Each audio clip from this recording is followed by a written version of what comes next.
South ఇండియాలోనే biggest sorry store మన Varahi silks మన విజయవాడ ఎంజీ రోడ్లో ప్రారంభం. పోలవరం బనకచెర్ల ఇది సాకారం అవుతుందంటారా? ఇప్పుడు ఒకటండి, దానిపైన పోలవరం బనకచెర్ల ఆలోచన ఎప్పుడైతే ప్రకటించాడో నేను, అట్లాగే మన కొల్లి నాగేశ్వరరావు గారు అల్లుడు లక్ష్మీనారాయణ గారు, అక్కినేని భవానీ ప్రసాదు, అట్లాగే మన డీజీపీ చేసిన ఏబి వెంకటేశ్వరరావు గారు, అట్లాగే రాయలసీమ నంద్యాల బొద్ద దశరామరెడ్డి గారు, మేమందరం కూడా అది వద్దు, అది కరెక్ట్ ఆలోచన కాదు, అట్లా చేసేటట్టయితే అంటే చంద్రబాబు నాయుడు గారి ఆలోచన ప్రకారంగా పోలవరం నుంచి తీసుకొచ్చి కృష్ణానదిలో వేసి, కృష్ణానది నుంచి వైకుంఠపురం దగ్గర ఎత్తిపోసి, దాన్ని నాగార్జున సాగర్ కుడికాలలో వేసి, అక్కడి నుంచి బొల్లాపల్లి రిజర్వాయర్లో తీసుకెళ్ళి అక్కడి నుంచి బనకచెర్ల తీసుకెళ్ళాలని ఆలోచన చేశాడు.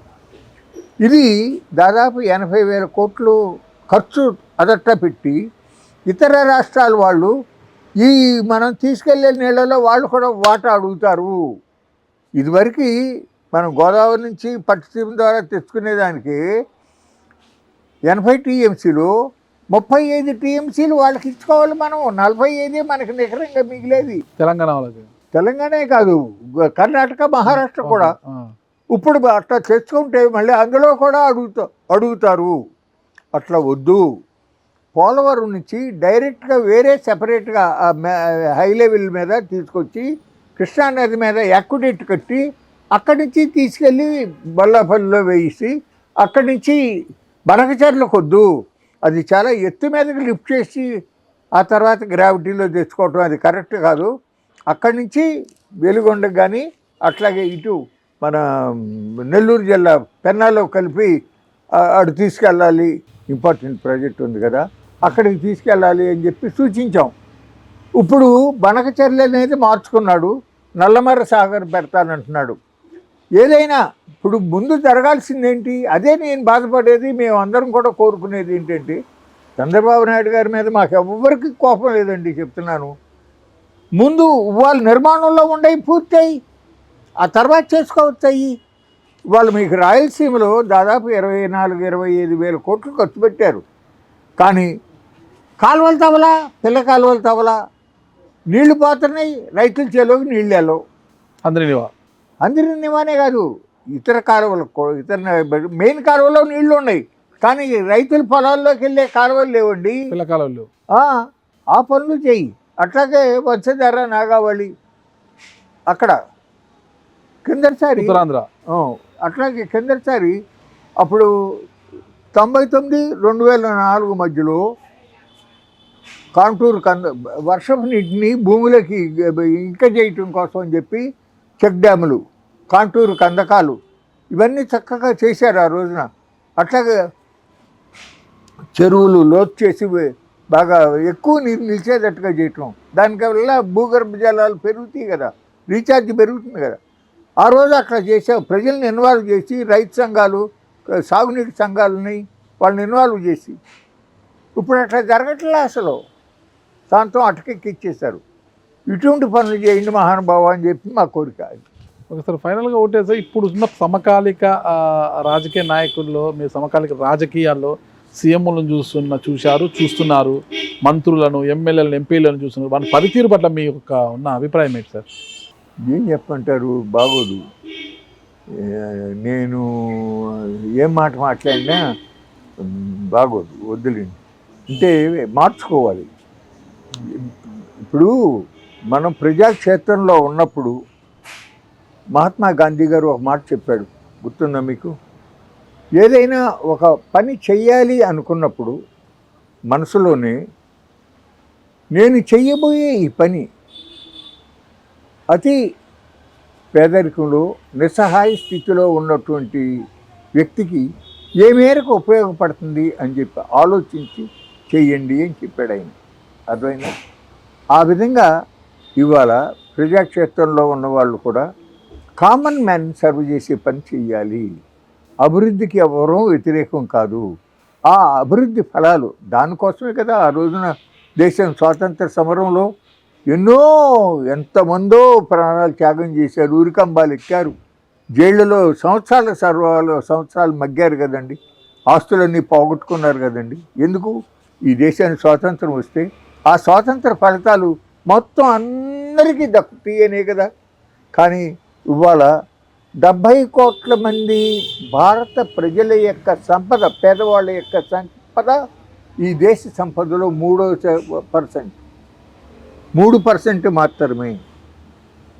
జిఎస్టీకి వాళ్ళు 36% కడుతున్నారు. జిఎస్టీకి ఈ దేశంలో ఒకే 1% అత్యంత ధనికులు వాళ్ళ దగ్గర 40% సంపద ఉంది. దేశంలో వచ్చేటటువంటి ఆదాయంలో 27% వాళ్ళకి వెళ్తూ ఉంది. ఈ రకమైనటువంటి ఆర్థిక వ్యత్యాసాలు, స్వాతంత్ర ఫలితాలన్నీ కూడా వాళ్ళకి వెళ్తూ ఉంటే ఇంకా ఇంకా ఇంకా అక్కడ మోడీ, ఇక్కడ చంద్రబాబు నాయుడు కూడా వాళ్ళకి కట్టబెట్టడానికి ప్రయత్నం చేయటం, ఇది తప్పు, ఇది మార్చుకోవాలి అని మేము సవినయంగా మీ ఛానల్ ద్వారా విజ్ఞప్తి చేస్తున్నా. 2029లో అధికార మార్పిడికి అవకాశం ఉంటుందా సార్? చంద్రబాబు నాయుడు గారు ప్రస్తుతం అవలంబిస్తూ ఉన్న పద్ధతులు, రాంగ్ ప్రయారిటీస్ని మార్చుకుని చక్కగా ఇరిగేషన్ ప్రాజెక్టులు పూర్తి చేయటము, ఎక్కువగా గ్రామీణ ప్రాంతాల మీద కేంద్రీకరించి రైతులకి, వ్యవసాయ కార్మికులకి ఉపయోగపడేటట్టుగా చేస్తా, అట్లాగే రూఫ్ టాప్ సోలార్ లాంటి రాష్ట్రం మొత్తం మీద కూడా చక్కగా అవి అమలు చేస్తా, అట్లాగే అగ్రికల్చర్ మోటార్స్ కూడా మన సోలార్ కల్పించడం, ఇట్లా సామాన్య ప్రజానీకానికి ఎక్కువగా మేలు చేసే పనులు చేసేటట్టయితే మళ్ళీ కంటిన్యూ అవుతాడు. అట్లా కాకుండా ఇప్పుడు చూశారుగా ఈ పేదవాడు సాగు చేసుకునే భూములకు కూడా సోలార్ కంపెనీలకి కట్టబెట్టే దానికోసం ఇవ్వటం. మీకు చివరిలో ఒక మాట చెప్పాలి. ఇవాళ కిందటిసారి జగన్మోహన్ రెడ్డి గారి ప్రభుత్వం ఉన్నప్పుడు షిరిడి సాయి ఎలక్ట్రికల్స్ అనే సంస్థ వాళ్ళు ట్రాన్స్ఫార్మర్లు సప్లై చేశారు. ఇతర రాష్ట్రాల్లో సరఫరా కాబడిన దానికన్నా దాదాపు డబల్ రేట్ వేసుకుని చేశారు. అట్లాగే స్మార్ట్ మీటర్లు కూడా దాదాపు కొన్ని వేల కోట్ల రూపాయలు ఫ్రాడ్ జరిగిందని చెప్పి పయ్యావల్ కేశవ్ గారు, మా సిపిఐ రామకృష్ణ గారు కోర్టులో దావా కూడా చేశారు. ఓకే, ఇప్పుడు గవర్నమెంట్ ఏం చేయాలి? తర్వాత వచ్చే గవర్నమెంటు ఆ రోజు లోకేష్ గారు ఏమన్నాడు? ఎవరైనా స్మార్ట్ మీటర్లు బిగిస్తానికి వస్తే పగలగొట్టేయండి అన్నాడు. ఓకే, ఇవాళ కొత్త గవర్నమెంట్ చంద్రబాబు నాయుడు గారు గవర్నమెంట్ వచ్చిన తర్వాత ఆ షిరిడి సాయి ఎలక్ట్రికల్స్ వాళ్ళు ఏ రకంగా ఫ్రాడ్ చేశారో, ఇతర రాష్ట్రాల్లో ఎంతెంత రేట్లకి అక్కడ ఇదే కెపాసిటీ ట్రాన్స్ఫార్మర్లు సప్లై అయినాయి, ఇక్కడ ఇంత రేటుకి ఎందుకు అయింది, ఈ డిఫరెన్స్ ఎంత, వాళ్ళ దగ్గర నుంచి రాబట్టడానికి ప్రయత్నం చేయాలిగా. అవును, ఏమీ జరగకపోగా ఇప్పుడు కూడా వాళ్ళకే కాంట్రాక్టులు కొన్ని కొనసాగుతున్నాయి. అర్థమైందా మీకు? ఆ రోజు ఎవరైతే ఆ తప్పు జరిగినప్పుడు రాజకీయ నాయకుడే కాదు, ఐఏఎస్ ఆఫీసర్కి కూడా బాధ్యత ఉంటుంది. శ్రీలక్ష్మి ఎందుకుని కోర్టుల చుట్టూ తిరగాల్సి వస్తుంది? ఆ రోజు రాజశేఖర రెడ్డి గారి ప్రభుత్వంలో జరిగిన కొన్ని పొరపాట్లని ఆవిడ సెక్రటరీగా ఉండి ఆపలేదు, ఉదాసీనంగా వ్యవహరించి ఈ నష్టానికి కారణమైంది అని చెప్పే కదా ఆవిడని కోర్టు చుట్టూ తిప్పుతున్నారు. మరి వాళ్ళు విజయానంద్ గారు ఇప్పుడు కూడా చీఫ్ సెక్రటరీగా ఎట్లా కంటిన్యూ అవుతున్నాడు చెప్పండి? అమెరికా కోర్టులో గుజరాత్ నుంచి సెకీ ద్వారా 7,000 మెగావాట్ల సోలార్ పవర్ని జగన్మోహన్ రెడ్డి గారు గవర్నమెంట్లో తీసుకున్నప్పుడు అదాని ఇన్ని వేల కోట్ల రూపాయలు లంచం ఇచ్చాడు అని చెప్పి అక్కడ కేసు పెట్టారు. అవును, అమెరికాలో. ఇక్కడ నువ్వేమి యాక్షన్ తీసుకుంటున్నావు చెప్పండి?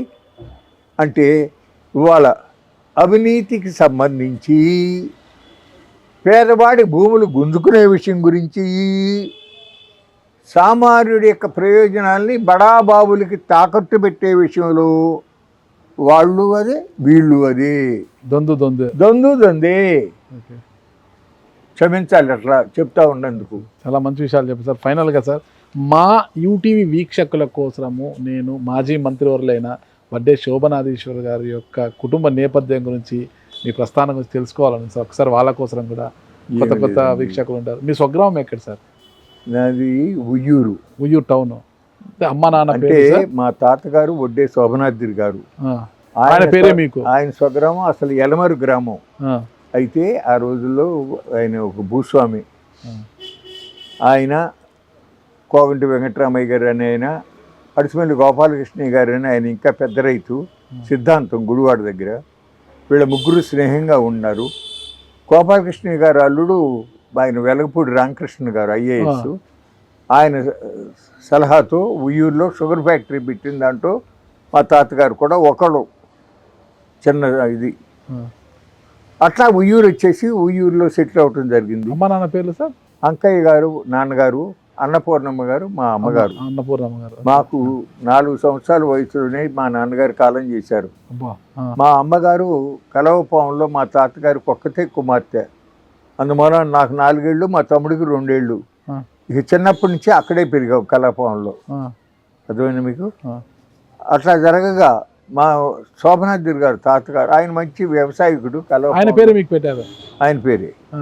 ఆయన గుడివాడ కాలేజీ మొట్టమొదటి ఏర్పాటు చేసిన వ్యవస్థాపక కమిటీలో మా తాతగారు కూడా ఒక మెంబరు. ఆ రోజుల్లో విఎస్ కృష్ణ గారు వైస్ ఛాన్సలర్గా ఉండగా ముందు డిపాజిట్ డబ్బు కట్టాలి 50,000 రూపాయలు. ఆ 50,000లో 13,000 ఎంతో తగ్గితే మా తాతగారు కోలవెన్ని గ్రామంలో పిన్నమనేని కోటేశ్వరరావు గారి మామగారు అడుసుమిల్లి వారి దగ్గర తను నోటు రాసి ఆ డబ్బు తీసుకొచ్చి కాలేజీకి ఇస్తే, కాలేజీ వాళ్ళు దాన్ని బ్యాంకులో డిపాజిట్ చేస్తే అప్పుడు కాలేజీ స్టార్ట్ అయింది. ఆయన జీవితం అంతా కూడా భార్యాభర్తలు తగాదాన్ని విడిపోయేటటువంటి పరిస్థితులు ఉంటే ఇద్దరిని కూర్చోబెట్టి కారణాలు ఏంటో మాట్లాడి వీలైనంత వరకు మళ్ళీ కలపటానికి ప్రయత్నం చేసేవాడు. అట్లాగే గ్రామాల్లో కొట్టుకునేవాళ్ళు. ఒకప్పుడు ఇది భేదాభిప్రాయాలతో కొట్టుకునేవాళ్ళు. ఒరే నాయన నాశనం అయిపోతారా, వద్దు, ఎందుకు, సరి చేసుకోండి అని చెప్పి అక్కడ 1 రోజు 2 రోజులు 3 రోజులు ఉండి అక్కడ మళ్ళీ వాళ్ళని కలిపి ప్రశాంతత నెలకొల్పి ఆ రకంగా జీవితం అంతా కూడా అట్లా జరిగిపోయేది. 100 ఎకరాల వ్యవసాయం. ఎక్కడికక్కడ నిఘామాను ఉండేవాడు, వాళ్ళు చూస్తూ ఉండేవాళ్ళు. ఇక ఎంతసేపు ఈ తిరుగుడే తిరుగు.